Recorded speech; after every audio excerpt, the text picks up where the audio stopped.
get to the point. You can hate Texas. You can love Texas. You can say they're back. You can say they were back before when they weren't. You can say a lot about them. You can just not like them.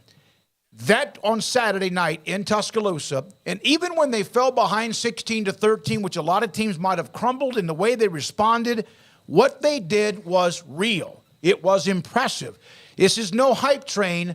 That right there was emphatic. Yeah, their talent is starting to meet their production, or their production is starting to meet whatever you want to say there. We've talked about their talent for a long time, and the way that Quinn Ewers played, look, it was the signature win for everybody in that program. Sark had his first signature win. Quinn Ewers had his first signature win, and they, threw the ball deep. Quinn Ewers essentially threw them to the win too, which is something that he hadn't done yet as quarterback at Texas. They beat Alabama on the road, which is something that does not happen to Bama at Bryant-Denny Stadium very often, and they did it without there was no way that you could say, well, if the ball goes this way or if this doesn't happen. No, Texas was in control of that game and made Alabama know who was the better team that day, and that was as impressive a game as the Longhorns have played in well over a decade. Yeah, I mean, they looked sensational. That was a massive win, and they are back. I mean, at least as far as, having that place on the national stage that you can't really argue with or try to take away from. There's times where you could say, well, they're overrated, or that's just, because they're Texas or whatever. It's like, no, the proof is in the pudding, man. They went out there on Saturday night and showed everybody that it's not just a logo thing right now. They got the backing, they've got the talent, they've got the swagger, they've got the coaching, they've got all the things that you want in a good team, at least through, these first couple of games. And I know there will still be doubters, and there will still be some that assume that they're going to stumble at some point, and that very well may still happen. It's college football after all. It's really hard to, just run through a schedule or go unbeaten or anything along those lines. But we're here post week 2. That's where we are. We're not in week 10. And post week 2, they are the talk of the town, and rightfully so. That was awfully impressive. And I, said all offseason long that I thought that they would win the Big 12. I think it's clearer than ever that they're the favorites, and I don't think there's any team but Kansas State that maybe is even really a threat on paper to them right now. And I don't even know, really how K-State matches up, but you look around, who else are you throwing against them right now that you think has a chance? I mean, outside of just your fluky, it's Saturday and things happen, but just, toe-to-toe, nobody, I don't think, matches up with them except for maybe a K-State on paper right now. Yeah, I mean, I give all the credit to Quinn Ewers, Sarkisian. I mean, point them out. They had an impact on Saturday, and it was a tremendous win for the Longhorns. Everybody that wants a chance to beat Texas from here on out the next 10 games is going to have to find a way to make Texas play their game. For example, that Tech at the end of the year is going to have to get Texas into kind of a crazy shootout probably. Yep. Oklahoma and Texas, I never really know what to expect from that game any given moment because it's such a different kind of atmosphere. But they are going to have to find a way to make Texas play their game and do that. Otherwise, if Texas is in any point in control of the game, they just are good enough to point it in the direction they want to go. Smokey, I know you won't get this reference. Craig, I know you will. But I don't know if you guys have noticed, when Nick Saban goes Mary Catherine Gallagher and puts his fingers under his armpits, you've got him. Like, that's his surrender cobra right there. He does this, and they had that. The Donnie Mitchell touchdown, he did it for a second. And then which one? The second, the long one, the last one. The one that sealed it. The one that sealed it. He did it for a second, and then he realized, crazy things have happened. I got a quarterback who can go around there, a super athlete. There's 5 minutes or whatever it was left in the game. There's enough time for them to maybe make something happen. And then when there was a penalty, 5 or 6 plays later, and then it was just right back. Nope, that's it. It's over.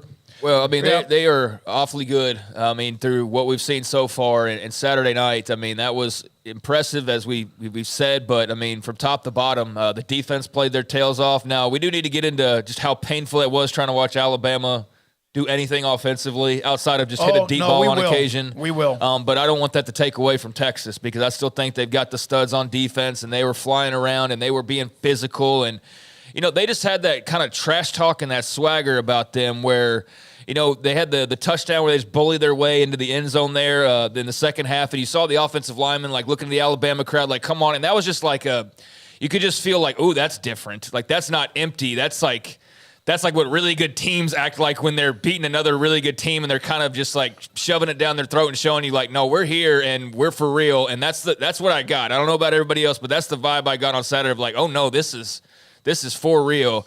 And the thing all offseason was you just look at their talent level, and I know that that's immediately an eye roll for people, but I mean, look at the wide receivers on Saturday night. Who's covering all these guys? Yeah. I mean, Jordan Whittington's like your fourth option. And then if you do, then you have the massive tight end that can run free and run like almost a wide receiver. Yeah, you got Mitchell, you got Sanders, you got Worthy, you've got Whittington. You go on and on and on, and Ewers was in his freaking bag. I mean, he was looking like a top NFL draft pick on Saturday night, hitting on throws that people were doubting if he could hit consistently, and just making good decisions with the football and just leading in a really positive way. And I was very impressed by them. I was very taken aback by Alabama and just kind of where that puts them right now. And I can only imagine what the last couple of days have been like on their message boards and their talk shows. But yeah, Texas is for real and a long way to go. But I mean, they stack up well against just about anybody you look around the country at. I was texting with a friend of mine who is a Longhorn, and I said,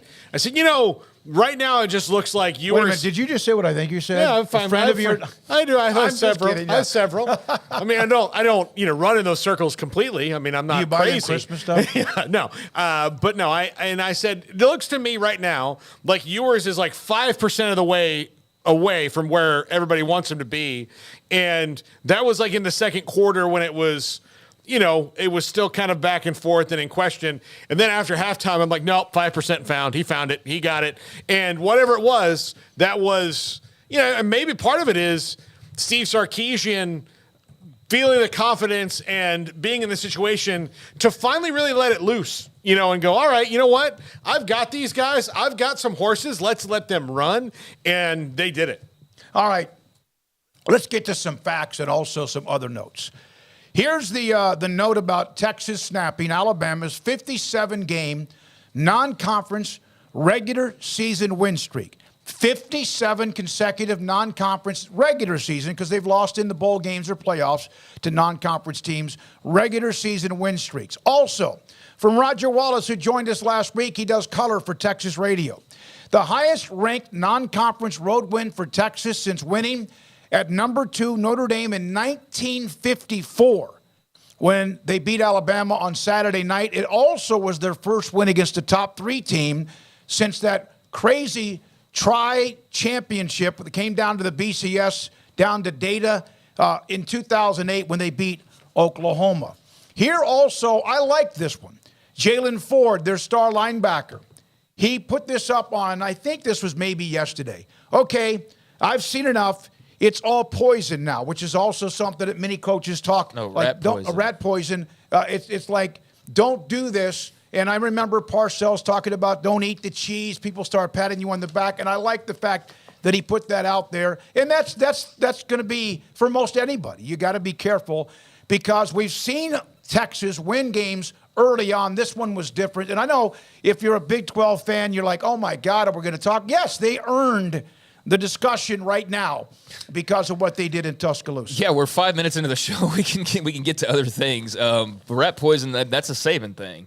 Yep. It's a Saban thing. They just beat Saban. So, yeah, I mean, I think it's smart to sit there and say that they're not going to eat the cheese or the rat poison or whatever because, yeah, they're going to get a lot of talk on every form of media that's talking college football nationally or regionally, I guess. They're going to get talk, and they deserve to. I mean, whoever, if it wasn't them and it was Ohio State that beat Alabama, Ohio State would deserve it. I mean, that's you play the games, and then you talk about the games, and you react to them, and, yeah, but to Jalen Ford's point, they now have to turn around and get ready for the next one because now there is a massive target on their backs, not just the one that they come equipped with every week, no matter what, because of the name and the logo, but because now that name and the logo's got a really nice number next to it, and it's got a lot of big stakes attached to it every game from here on out. So that's a smart mindset to have. We'll see if they can maintain that, because it's easier said than done. And, the more you win, the more attention and so on and so forth. But, yeah, it's early, and they can't afford to celebrate like they've already, got a spot in the playoff. There's a long way to go. So Baylor, Texas will meet a week from Saturday. Baylor has the game at home.